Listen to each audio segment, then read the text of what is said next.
ओम जयंती मंगला काली भद्रकाली कपालिनी दुर्गा क्षमा शिवा धात्री स्वाहा स्वधा नमस्तुते। बंधुजनों, अब हम छठे अध्याय का श्रवण करेंगे, तो बोलिए जय माता दी, जय माता दी, जय माता दी। मैं सर्वज्ञेश्वर भैरव के अंक में निवास करने वाली परमोत्कृष्ट पद्मावती देवी का चिंतन करता हूँ। वे नागराज के आसन पर बैठी हैं। नागों के फणों में सुशोभित होने वाली मणियों की विशाल माला से उनकी देहलता उद्भासित हो रही है। सूर्य के समान उनका तेज है। 3 नेत्र उनकी शोभा बढ़ा रहे हैं। वे हाथों में माला, कुंभ, कपाल और कमल लिए हुए हैं तथा उनके मस्तक में अर्धचंद्र का मुकुट सुशोभित है। ऋषि कहते हैं, देवी का यह कथन सुनकर दूतों को बड़ा अमर्ष हुआ और उसने दैत्यराज के पास जाकर यह सब समाचार विस्तार पूर्वक कह सुनाया।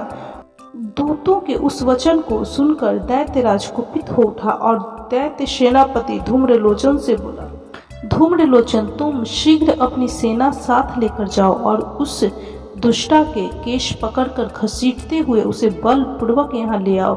उसकी रक्षा करने के लिए यदि कोई दूसरा खड़ा हो तो वह देवता, यक्ष अथवा गंधर्व ही क्यों न हो, उसे अवश्य मार डालना। ऋषि कहते हैं, शुंभ के इस प्रकार आज्ञा देने पर वह धूम्रलोचन दैत्य 60,000 असुरों की सेना को साथ लेकर वहां से तुरंत चल दिया। वहां पहुंचकर उसने हिमालय पर रहने वाली देवी को देखा और ललकार कर कहा, अरे तू शुंभ निशुंभ के पास चल। यदि इस समय प्रसन्नता पूर्वक मेरे स्वामी के समीप नहीं चलेगी तो मैं बलपूर्वक झोंटा पकड़कर घसीटते हुए तुझे ले चलूंगा। देवी बोली, तुम्हें दैत्यों के राजा ने भेजा है। तुम स्वयं भी बलवान हो और तुम्हारे साथ विशाल सेना भी है। ऐसी दशा में यदि मुझे बलपूर्वक ले चलोगे तो मैं तुम्हारा क्या कर सकती हूँ। ऋषि कहते हैं, देवी के यूं कहने पर असुर धूम्रलोचन उनकी ओर दौड़ा। तब अंबिका ने हूँ शब्द के उच्चारण मात्र से उसे भस्म कर दिया। फिर तो क्रोध में भरी हुई दैत्यों की विशाल सेना और अंबिका ने एक दूसरे पर तीखे शायों को शक्तियों तथा फरसों की वर्षा आरंभ की। इतने में ही देवी का वाहन सिंह क्रोध में भरकर भयंकर गर्जना करके गर्दन के बालों को हिलाता हुआ असुरों की सेना में कूद पड़ा। उसने कुछ दैत्यों को पंजों की मार से, कितनों को अपने जबड़ों से और कितने ही महादैत्यों को पटक कर ओठ की दाढ़ों से घायल करके मार डाला। उस सिंह ने अपने नखों में कितनों के पेट फाड़ डाले और थप्पड़ मारकर कितनों के सिर धड़ से अलग कर दिए। कितनों की भुजाएं और मस्तक काट डाले तथा अपनी गर्दन के बाल हिलाते हुए उसने दूसरे दैत्यों के पेट फाड़कर उनका रक्त चूस लिया। अत्यंत क्रोध में भरे हुए देवी के वाहन उस महाबली सिंह ने क्षण भर में ही असुरों की सारी सेना का संहार कर डाला। शुंभ ने जब सुना कि देवी ने धूम्रलोचन असुर को मार डाला तथा उसके सिंह ने सारी सेना का सफाया कर डाला, तब उस दैत्य राज को बड़ा क्रोध आया।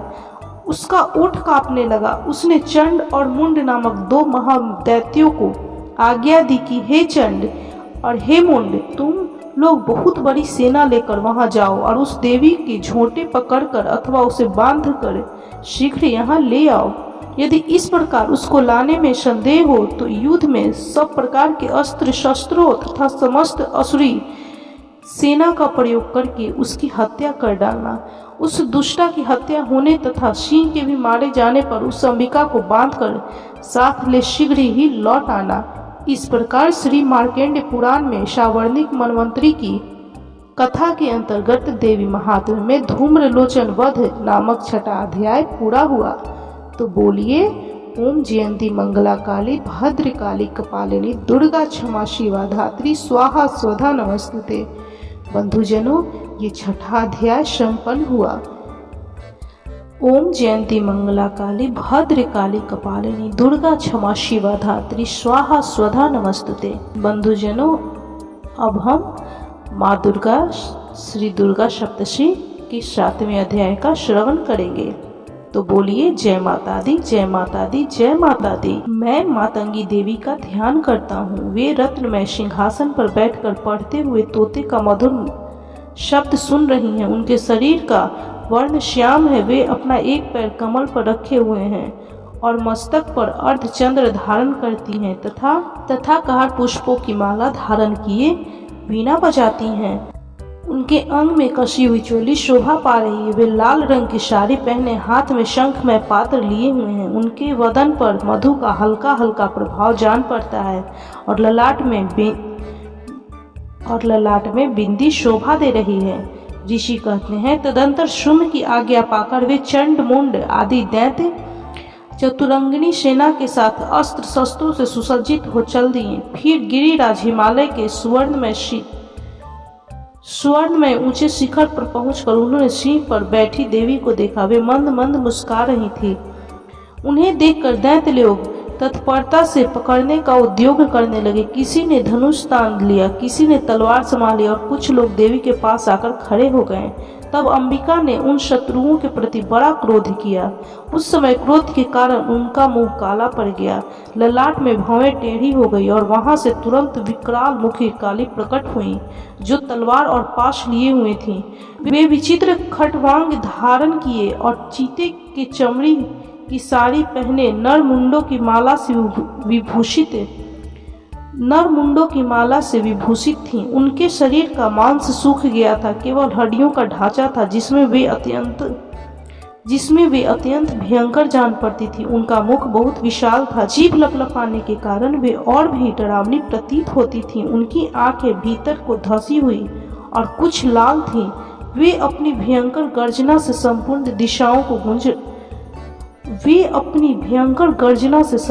दिशाओं को गुंजा रही थीं। वे बड़े बड़े दैत्यों का वध करती हुई वे कालिका देवी बड़े वेग से दैत्यों की उस सेना पर टूट पड़ी और उन सब को भक्षण करने लगी।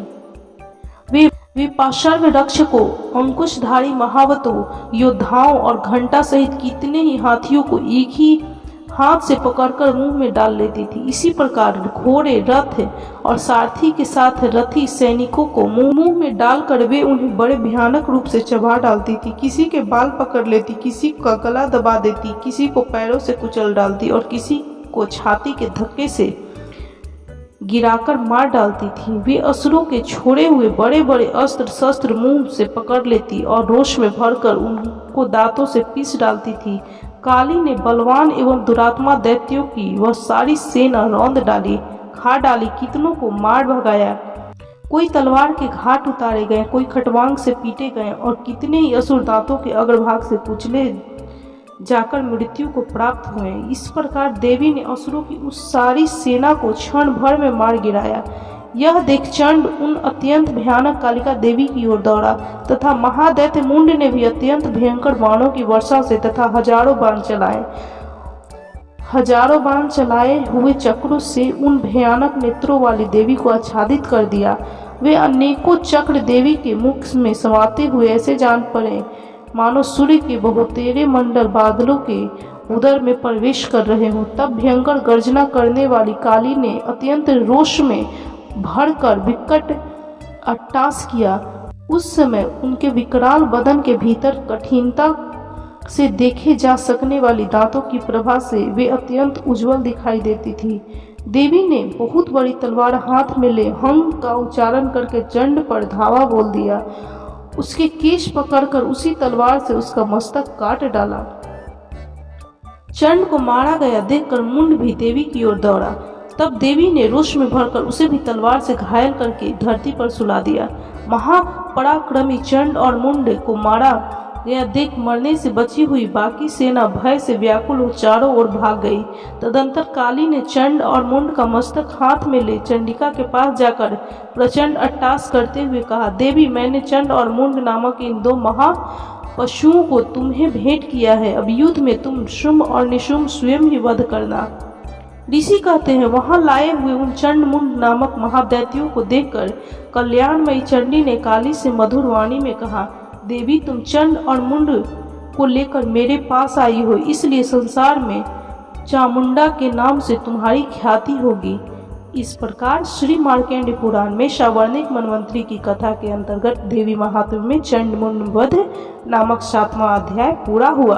तो बोलिए, ओम जयंती मंगला काली भद्रकाली कपालिनी दुर्गा क्षमा शिवा धात्री स्वाहा स्वधा नमस्तुते। बंधुजनों, ये 7वां अध्याय संपन्न हुआ। माँ दुर्गा, माँ जगदम्बा आपकी सभी मनोरथों को पूर्ण करेंगी। आपके हर दुख को, हर कष्ट को वो हर लेंगी और आपके घर में सुख शांति और खुशहाली लाएंगी। आपके जीवन में वो सभी खुशियाँ देंगी जो आपको चाहिए। तो बोलिए जय माता दी, जय माता दी, जय माता दी। बंधुजनों, यदि आपको यह वीडियो अच्छा लगा हो तो कृपया जरूर लाइक कीजिए, शेयर कीजिए और चैनल को सब्सक्राइब करना ना भूलें।